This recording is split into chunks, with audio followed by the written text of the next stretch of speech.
नमस्कार दोस्तों, भाषा अध्ययन यूट्यूब चैनल पर आपका स्वागत है। आज हम करने वाले हैं हिंदी व्याकरण। आप चाहे किसी भी एग्ज़ाम की तैयारी कर रहे हो, जिसमें हिंदी आती है उसमें ऐसा हो ही नहीं सकता कि व्याकरण ना आए। तो व्याकरण बहुत ही ज़्यादा इम्पोर्टेंट है। कॉम्पिटिटिव एग्ज़ाम है, चाहे एक जॉब का एग्ज़ाम है, चाहे आप किसी भी एग्ज़ाम की तैयारी कर रहे हैं, हिंदी की व्याकरण जो है आपकी आती ही आती है। तो इस वीडियो में हम व्याकरण के ज़्यादा से ज़्यादा टॉपिक कवर करने की कोशिश करेंगे। आज हम करने वाले हैं 25 इंपॉर्टेंट क्वेश्चंस, जो कि काफ़ी अच्छे क्वेश्चंस हैं। तो इसलिए वीडियो में अंत तक बने रहिएगा, स्किप बिल्कुल मत कीजिएगा। चैनल पर नए आए हैं तो चैनल को सब्सक्राइब कर लीजिएगा और हाँ, अपने दोस्तों के साथ शेयर करना बिल्कुल मत भूलिएगा। तो चलिए शुरू करते हैं अपना वीडियो। पहला क्वेश्चन देखिए, निम्न में गंगा के पर्यायवाची शब्दों का समूह है और विकल्प है मंदाकिनी, भागीरथी, त्रिपतगा। दूसरा है कृष्णा, त्रिपतगा, अर्कजा। तीसरा है मंदाकिनी, कालिंदी, तरिणी और अंतिम है सरिता, शैलजा, तरंगिनी। तो हमें गंगा के पर्यायवाची बताने हैं। तो देखिए, मंदाकिनी, भागीरथी और त्रिपतगा जो है वो गंगा के पर्यायवाची है। देखिए, पर्यायवाची शब्द करने के लिए आपको जो है बार बार रिवीजन करना पड़ेगा, इसके लिए कोई शॉर्ट ट्रिक्स नहीं होती है। ठीक है। सेकंड क्वेश्चन देखिए, निम्न शब्दयुग्म का सही अर्थ चुनिए। लग्न और लगन। और हमें विकल्प दिए गए हैं उत्साह, मुहूर्त, उत्साह, एक वैवाहिक अनुष्ठान, लगाव, एक तारा, निश्चित समय। तो देखिए, लग्न का अर्थ होता है मुहूर्त और लगन का अर्थ होता है उत्साह। जब हम में लगन होती है, हम में उत्साह होता है, तो हम कोई भी परीक्षा पास कर सकते हैं। ठीक है। उसके लिए हमें मुहूर्त की ज़रूरत नहीं पड़ती, लगन की ज़रूरत नहीं पड़ती, हमारे अंदर सिर्फ लगन होनी चाहिए। ठीक है। प्रश्न संख्या 3 देखिए, पाथ्य का अर्थ क्या है? और विकल्प है हमारे मार्ग का भोजन, मार्ग, पथ प्रदर्शक या फिर अनुचर। तो पाथ्य जो होता है वो होता है मार्ग का भोजन। ये जो है अनेक शब्दों के लिए एक शब्द होता है। तो पाथ्य क्या है? मार्ग के भोजन को पाथ्य कहा जाता है। प्रश्न संख्या 4 देखिए, न प्रत्यय से निर्मित शब्द चुनिए। और विकल्प है हमारे खून, चलन, दातुन और पतलून। तो देखिए, जब आप उपसर्ग या प्रत्यय ढूंढते हैं तो आपको क्या करना है कि जब आप शब्द के टुकड़े करते हैं तो एक सार्थक शब्द अलग होना चाहिए। ठीक है। और उसके बाद उपसर्ग प्रत्यय हटना चाहिए। तो अगर हम इनमें से प्रत्यय निकालने की कोशिश करें तो इसमें सिर्फ चल जो है वही एक सार्थक शब्द बनता है। ठीक है, जो कि एक क्रिया है चल, और उसमें न प्रत्यय लगा हुआ है। तो दूसरा विकल्प जो है हमारा बिल्कुल सही हो जाएगा। पांचवा है, कौन सा शब्द विशेषण नहीं है? और हमारे विकल्प हैं सजल, जल, जलमय और जलीय। तो हमें बताना है जो विशेषण नहीं है। तो देखिए, जो जल है वो विशेषण नहीं है। ठीक है, बल्कि संज्ञा है, द्रव्यवाचक संज्ञा। ठीक है। आगे देखिए, प्रश्न संख्या 6, दुर्निवार का विलोम शब्द क्या है? और विकल्प है हमारे कठिन, सरल, आशंकायुक्त, पीड़ादायक। तो दुर्निवार क्या होता है? दुष्कर, यानी कि कठिन, डिफ़िकल्ट। ठीक है, तो इसका विलोम क्या होगा? सरल। तो दूसरा विकल्प जो है वो हमारा बिल्कुल सही हो जाएगा। प्रश्न संख्या 7 है, निर्घात का विलोम शब्द बताइए। तो निर्घात का विलोम शब्द क्या है? आघात, आघात, निघात या प्रगाढ़। तो इसमें जो निर्घात का विलोम आएगा वो आएगा आघात। दूसरा विकल्प जो है हमारा सही हो जाएगा। प्रश्न संख्या 8, हिंदी शब्दकोश के अनुसार निम्न शब्दों का सही क्रम क्या होगा? और हमें शब्द दिए गए हैं ज्ञानार्जन, ज्वाला, ज्येष्ठ और जौहरी। तो जब हम इन्हें सही क्रम में लगाते हैं तो सबसे पहले क्या आएगा? सबसे पहले आएगा जौहरी, उसके बाद आएगा ज्ञानार्जन, उसके बाद ज्येष्ठ और अंत में ज्वाला। ठीक है, तो दूसरा विकल्प जो है हमारा सही हो जाएगा। आगे चलते हैं, प्रश्न संख्या 9,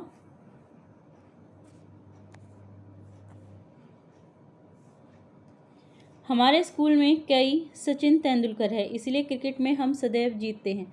रेखांकित शब्द में संज्ञा कौन सी है? और विकल्प है हमारे व्यक्तिवाचक, भाववाचक, जातिवाचक या फिर परिमाणवाचक। ठीक है, तो देखिए, इसमें कई सचिन तेंदुलकर है। अगर व्यक्तिवाचक के बारे में बात हो रही होती तो एक के विषय में बात होती, लेकिन यहाँ पे कई लगा हुआ है। ठीक है, तो ये इसलिए जातिवाचक संज्ञा हो गया। तो तीसरा विकल्प जो है हमारा वो बिल्कुल सही हो जाएगा। जब व्यक्तिवाचक जब होता है जब उस व्यक्ति के विषय में बात करते हैं, और वो व्यक्तिवाचक जातिवाचक में परिवर्तित जब हो जाता है जब हम उसके गुणों से दूसरे व्यक्ति की तुलना करते हैं। प्रश्न संख्या 10 देखिए, अनु धन इष्ट का संधि शब्द क्या बनेगा? और विकल्प है हमारे अनिष्ट, अन्विष्ट, अन्विष्ट या फिर अनिष्ट। तो अनु धन इष्ट जो बनेगा वो बनेगा अन्विष्ट। दूसरा विकल्प जो है हमारा वो बिल्कुल सही हो जाएगा। ठीक है, आगे चलिए, संयुक्त व्यंजन ज्ञ की ध्वनियाँ कौन सी है? और हमारे विकल्प दिए गए हैं जू धन अ, ज धन न धन अ, ज धन न, ज धन न धन अ। तो जैसा कि आपको पता है कि हमारे 4 संयुक्त व्यंजन हैं, ठीक है, और उनमें से एक है ग, और जब हम इसकी ध्वनियों को पृथक करते हैं तो हमारा क्या बनता है? ज ण अ। ठीक है, तो दूसरा विकल्प जो है हमारा सही हो जाएगा। इसके अलावा मैंने जो है व्यंजन के ऊपर एक वीडियो भी बना रखी है, उसमें जो है मैंने ट्रिक से समझा रखा है कि आप किस तरह से याद कर रखे हैं। छोटी छोटी ट्रिक्स है, अगर आप उस वीडियो को देख लेते हैं तो मुझे नहीं लगता कि आप कभी भी व्यंजन भूल पाओगे और कभी गलत करोगे। तो इसलिए मैंने डिस्क्रिप्शन बॉक्स में लिंक डाल दिया है, आप वहाँ से चेक कर सकते हैं। आगे देखिए, प्रश्न संख्या 12, प्रवचन में उपसर्ग बताइए। और विकल्प है हमारे प, पह, प्र या फिर प्रव।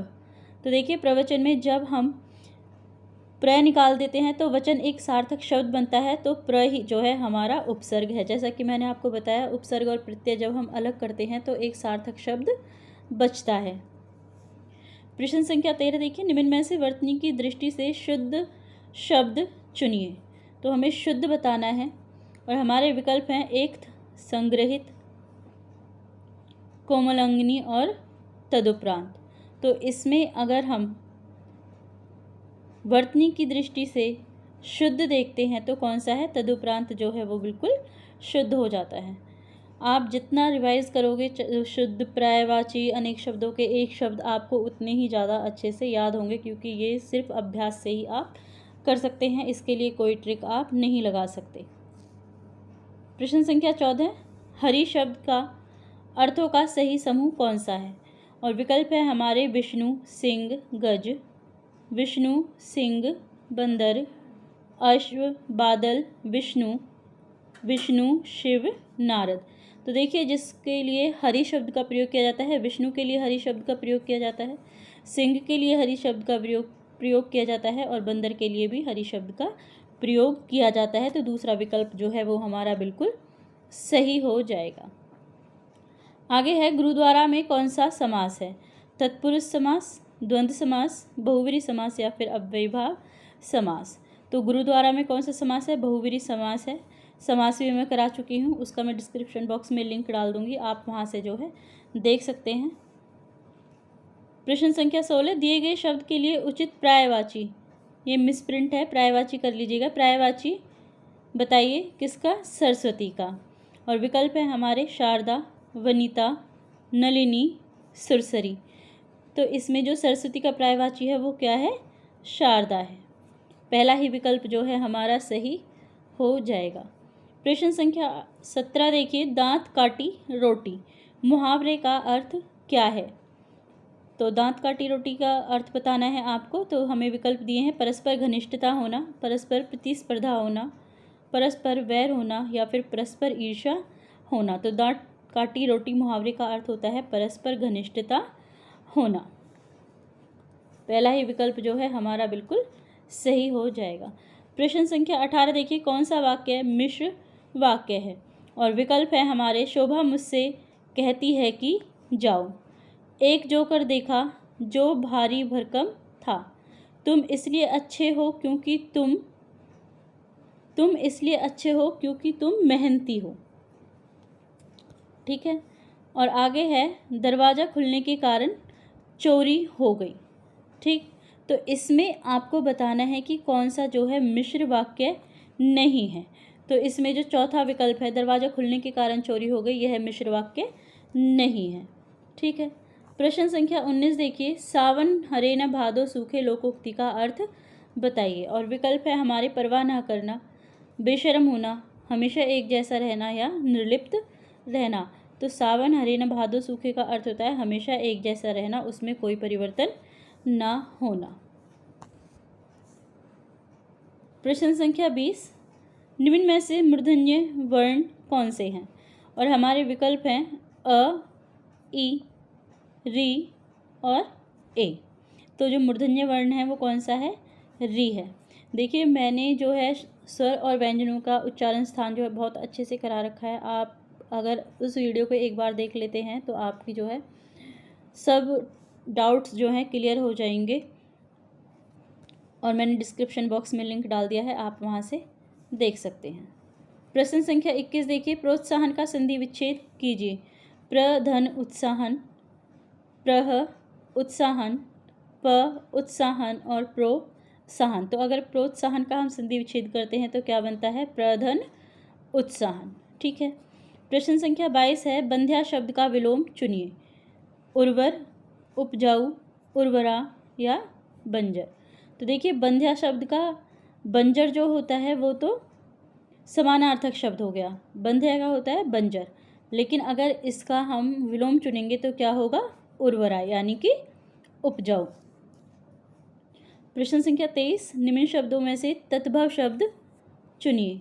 पाषाण, परख, प्रहरी और पृष्ठ। तो हमें तद्भव चुनना है। और तद्भव शब्द कौन से होते हैं? जो संस्कृत के शब्द होते हैं और उनका रूप बिगड़कर जो है तद्भव शब्द बन जाते हैं। तो इसमें जो परख है वह तद्भव शब्द है। ठीक है। तत्सम जो संस्कृत के शब्द एज इट इज़ हैं और तद्भव जिनका रूप बदल गया है वो तद्भव है। छाती पर मूंग दलना मुहावरे का सही अर्थ क्या है? घबरा जाना, बहुत परेशान करना, बकबक करना, बेगार कराना।